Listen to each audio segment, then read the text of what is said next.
6 p.m. Assalamu alaikum. This is Radio Pakistan. The news read by Daman Zaman.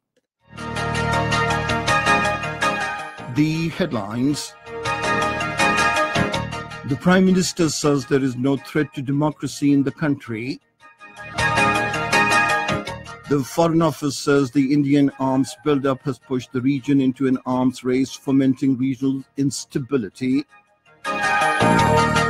A massive march will be held in occupied Kashmir tomorrow to highlight the miseries of the people at the hands of the Indian forces. China has reiterated its support to the establishment of an independent Palestinian state with East Jerusalem as its capital.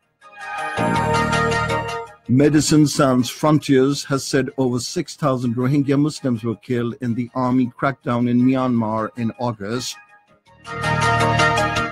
The Russian president has said Moscow will not back out of its commitment to conclude the START 3 strategic arms reduction treaty with the United States, despite Washington's wavering on arms control treaties.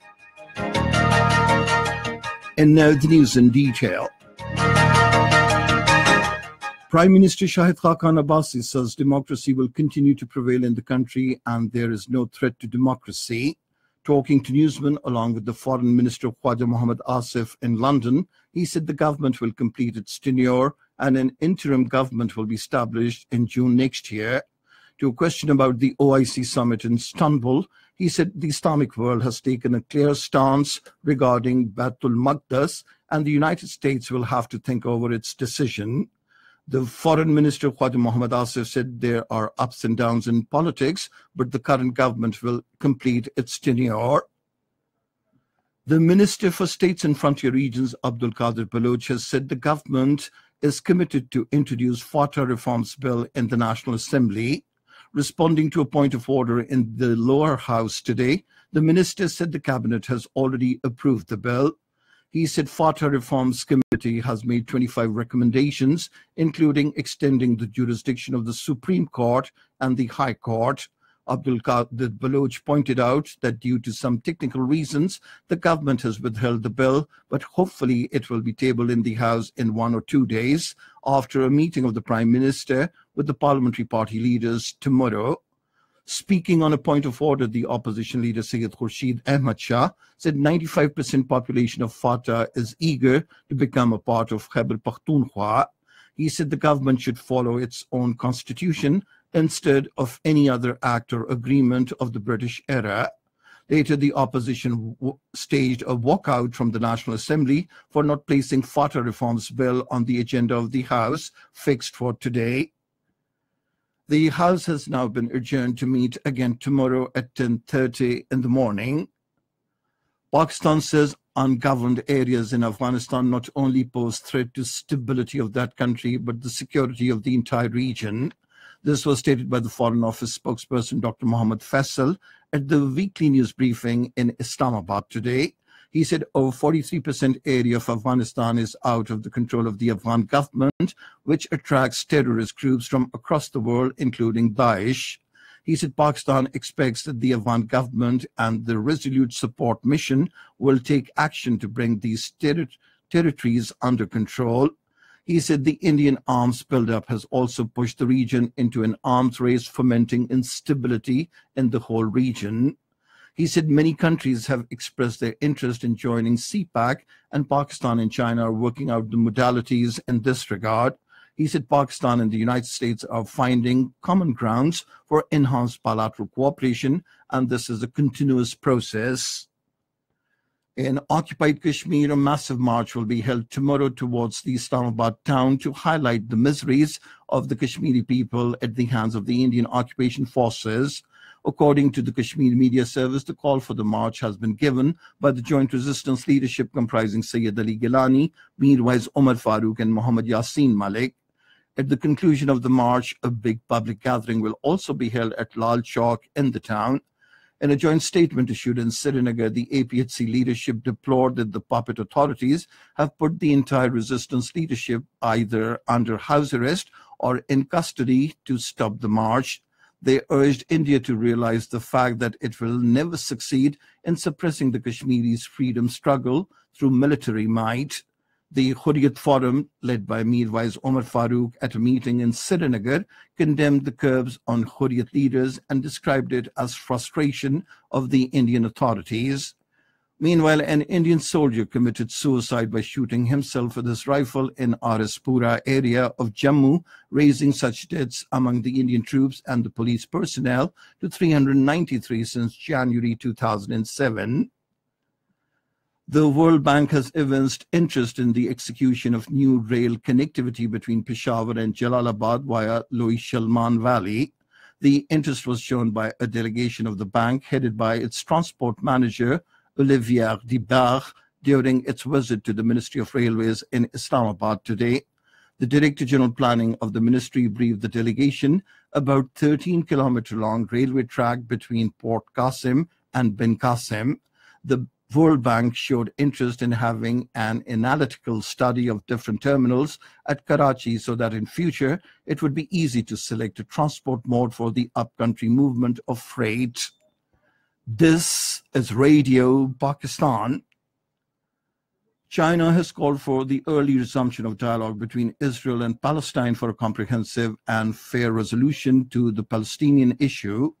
In a statement, the Chinese Foreign Ministry spokesperson Lu Kang, while commenting on the recently held OIC summit in Turkey, said China understands the Islamic country's concern about the status of Jerusalem. The spokesperson called for a resolution to the Palestine issue in accordance with the relevant United Nations resolutions and international consensus. He said China supports the establishment of an independent Palestinian state with full sovereignty on the basis of the 1967 borders with East Jerusalem as its capital. Israel has announced the closure of its border crossings at Karam Abu Salim and Erez to Gaza due to security concerns. The Israeli army spokesman in a statement said the crossings would not be open in the light of the latest developments.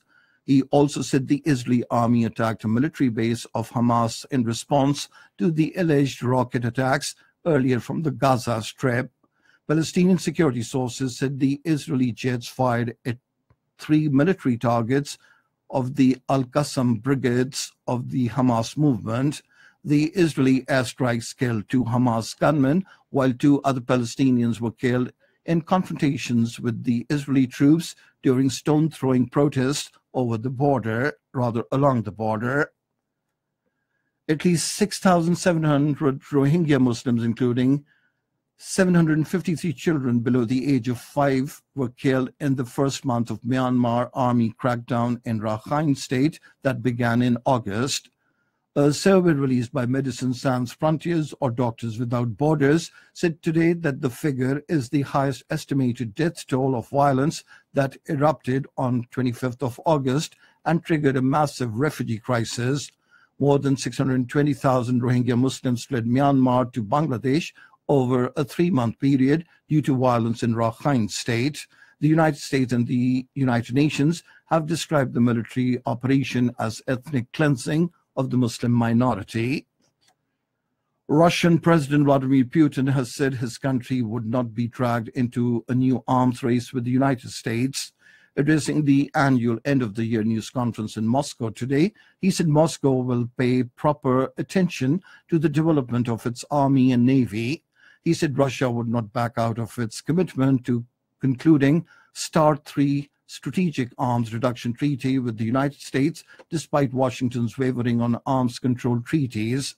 About North Korean issue, President Vladimir Putin said a strike on North Korea by the United States would have catastrophic consequences, and that he also expressed the hope to work with Washington eventually to resolve the crisis on the Korean Peninsula. The United Nations Secretary General Antonio Guterres says the United Nations Security Council resolutions regarding North Korea's nuclear and missile programs must be fully implemented by Pyongyang and other countries. Antonio Guterres made the comments while addressing a press conference in Tokyo today after meeting the Japanese Prime Minister Shinzo Abe. Commenting on the arrest of 2 journalists of a foreign news agency in Myanmar, he said it is clearly a concern in relation to the erosion of press freedom in that country. He said it is a signal that press freedom is shrinking in Myanmar and the international community must do all it can to get them released. And now cricket. On the first day of the third Ashes cricket test match against Australia in Perth today, England were 305 runs for the loss of 4 wickets at stumps today. David Malan and Johnny Bairstow were at the crease with 110 and 75 runs respectively. Earlier, England won the toss and elected to bat. Australia lead the 5-match series 2-0. And finally, the weather. Mainly cold and dry weather is expected in most parts of the country during the next 24 hours. However, more rain thunderstorm is expected at a few places in Malakand, Hazara, Peshawar, Rawalpindi divisions, Islamabad, Upper Fata, Kashmir and Gilgit-Baltistan. Very cold weather conditions are likely to prevail in northern parts of the country, including Quetta. Foggy conditions are likely over the plain areas of the Punjab and Upper Sindh during morning hours.